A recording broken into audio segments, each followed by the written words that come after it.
வேலை வெற்றிதான் நம்ம கையிலே. காரணமாக இருந்தது திமுக காங்கிரஸ் அரசுதான் என்பதையும் நினைவூட்டி இருக்கின்றார்.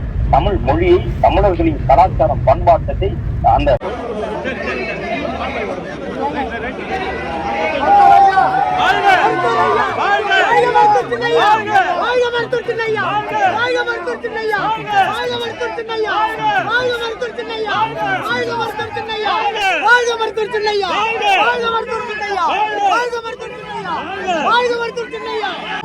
பாரத பிரதமர் நரேந்திர மோடி அவர்களின் பிரம்மாண்டமான ஐக்கிய ஜனநாயக கூட்டணியை பெரிய பிரம்மாண்ட மாநாடில் கலந்து கொண்ட பாட்டாளி மக்கள் கட்சி சார்பில் விவசாய சங்கம், வியாபாரி சங்க சார்பில் பிரம்மாண்ட வெற்றி